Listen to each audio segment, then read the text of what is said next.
If you're watching this video, you either work for a bad manager or have worked for bad managers in the past, and it's something that really gets on your wig.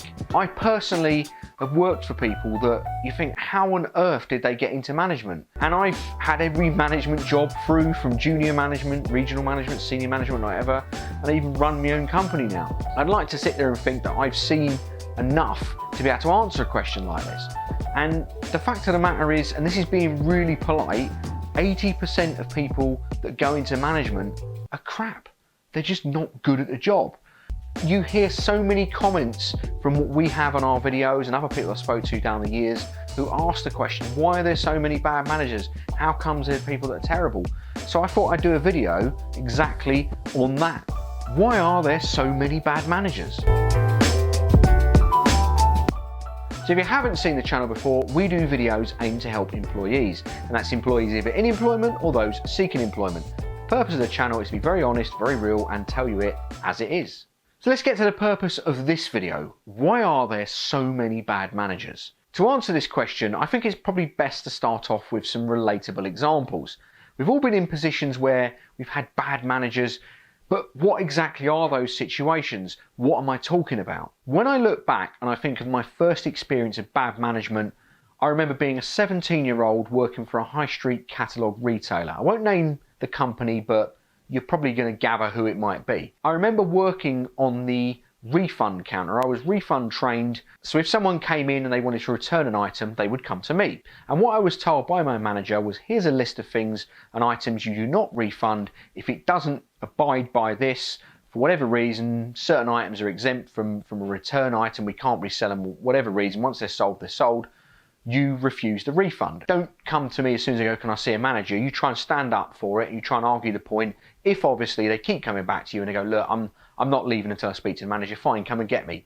But do that, make sure you abide by that, don't return these items and go by those rules. So I remember sat there and I had someone come in to me and say, I want to return this item. And they was really short with me, that was a bit difficult. By the rules, I was not able to return that item. That was what the rules said. They weren't exempt, there was nothing wrong with that. I can't remember the exact item, but it was something that you couldn't return. They knew you couldn't return it, but they were having none of it. Regardless of how much I tried to spend, probably about 10 minutes or so, trying to discuss and calm them down and try and explain to them why it was not returnable, they wouldn't have it. They wanted to see the manager. So I go and get the manager, and having fought for what they told me to do, having done the job correctly, I would have expected my manager then to back me up. No, they didn't. Immediately, as soon as the customer said, I want a refund on this item, your colleague here is telling me that I can't return it. Yeah, okay, just refund it for him. I just spent about 5-10 minutes trying to do exactly the correct thing as I was instructed to do by my manager, only for them to come out and ignore all of the effort I just put in and back down immediately to the customer. My next experience of bad management was when I was in sales. I was probably early on in sales, but I remember being told that if you met a set target, you would be promoted. The job that I was doing at the time was a salary-based role. So in order to realistically meet this target, I knew that I'd probably have to do extra hours unpaid. The promotion wouldn't exactly be a senior role. It was probably my first promotion I've ever had. So I worked my butt off for it. And I remember it wasn't a 5-minute thing, it was difficult. It probably took me a good couple of months of doing extra hours, going above and beyond basically to really demonstrate I wanted it, to meet this target so I would get that reward. Only when it came to it, I hit the target, but I didn't get promoted. My boss got promoted instead of me, and their boss didn't even notice that I'd done anything. So all of that, go and do everything you can to get your promotion, it meant nothing. It was never going to happen anyway. I was completely manipulated into it. It was a really low feeling. You just felt like a right idiot, that you'd been so easily manipulated and you hadn't even seen it coming. You just blind faith that this was going to happen. Those examples for me seem pretty commonplace. Everyone's been manipulated. Everyone's been in a position where they haven't been backed up by their manager. And those for me are the root reason why you have people that are 35, 40 years old that have got all the ability in the world, all the spirit in the world, all the ideas in the world, but they don't want to contribute anymore, or they do the bare minimum they can because they have been let down before by people using them. Now, I could give a ton of more examples about bad management, But I want to hear your examples of bad management rather than just me talking about it. So if you have any examples of bad management that you think would help someone, let's say they're perhaps early on in their career and they want to know what to be looking out for, put them in the comments below. So how comes there are so many bad managers then? How does all of these examples of where people have been backed up and people have been manipulated and etc., how does that come about? Why is it that seemingly about 80% of people who go into management are just crap at the job? In my experience, there are 3 reasons why there are so many bad managers out there. The first is that the wrong people are promoted into becoming managers. People who shouldn't be in management have found their way into those positions. The second is that the wrong example has been set to those managers of how they should go about managing people.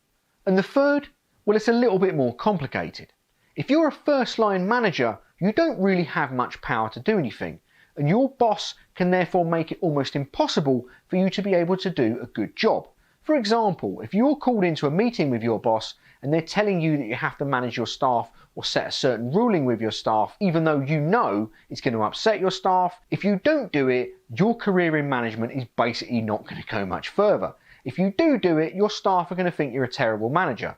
It's a no-win situation, and that for me is more common than people think. But let me give a little bit more substance as to why these 3 reasons for bad managers existing comes about in the first place. The first reason I gave was that the wrong people are promoted into management positions. By the wrong people, I'm talking about people who have the wrong kind of personality for management. And I'll go through what the right personality for management is in a little bit, but the wrong personality, I'm talking about people that are power hungry, that have an enormous ego of a gargantuan proportion. There are people in management positions that just shouldn't be in management positions for those reasons. Interestingly, and I think it's Forbes magazine, but don't quote me on this, a respected publication in business did a scientific study on chief executives. This study itself found that approximately 10% of chief executives of companies are actually psychopaths.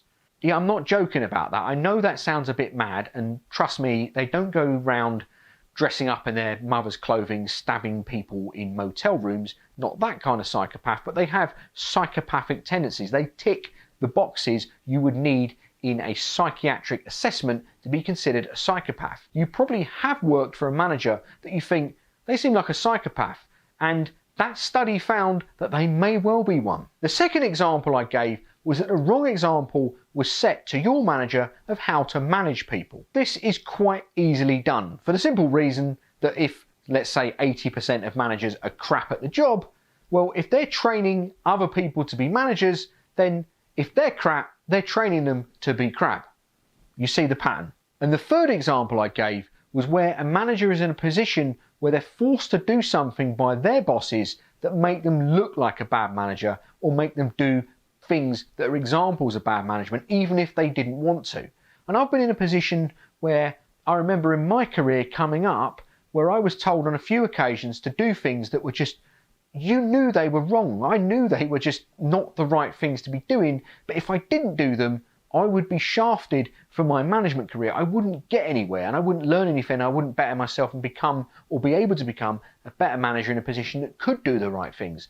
And that's a really horrible position to be in. And I don't think people that are staff members sometimes realise what goes on behind the scenes until you've done a first line management role. So far in the video, I've given you some examples of what bad management is, and I've answered how bad management comes about. But I think probably to complete the video and sum it up, I need to give some examples of what good management is and how it should be done.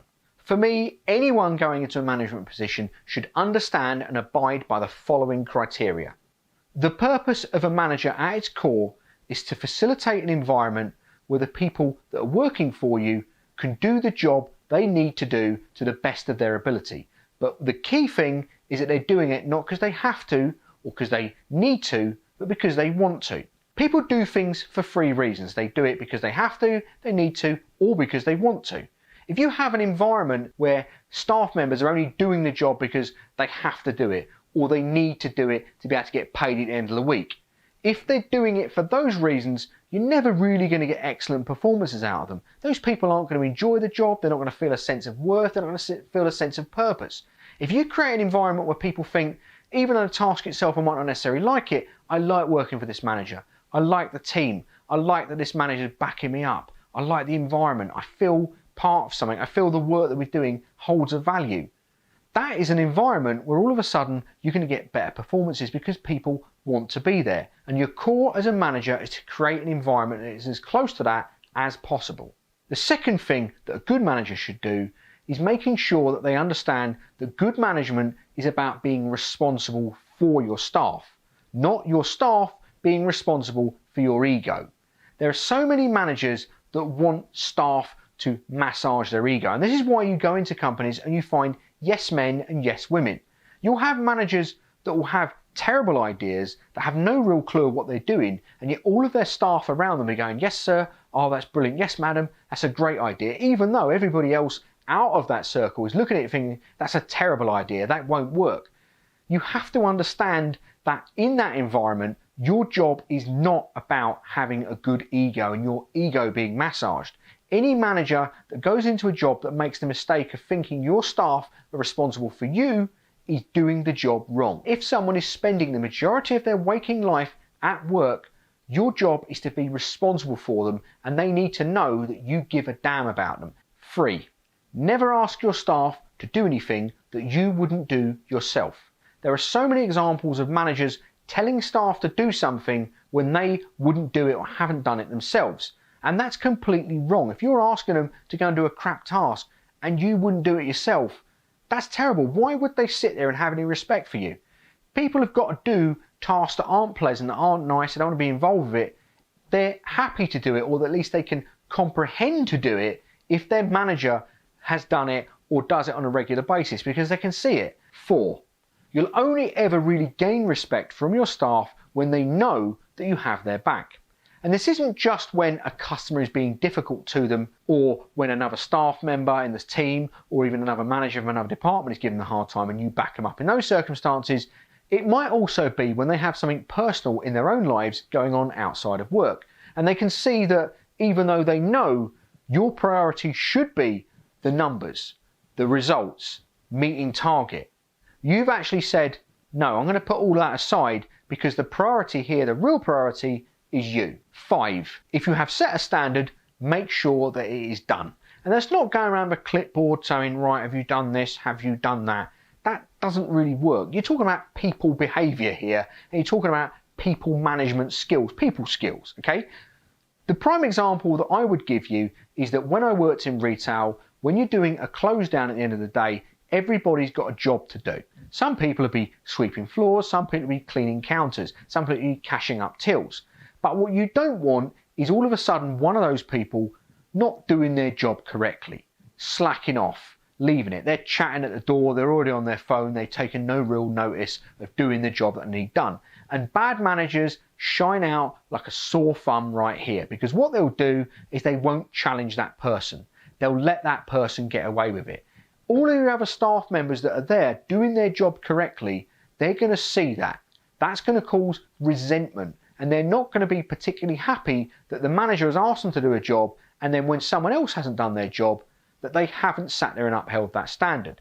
You need to make sure as a manager, and it doesn't matter if you get in an argument with someone, they need to be in a position where if you've asked them to do that standard, that it is done. So with that, that pretty much sums up this video. Hopefully I've answered the question of why there are so many bad managers. I've given you some examples of how bad management can happen that is relatable to people, and I've also demonstrated what good management is about and how it should actually be done at the most basic level. If you like this video, do make sure you click the like button, subscribe to our channel if you haven't already, and if you do, click the bell icon so you're not going to miss any one of our videos.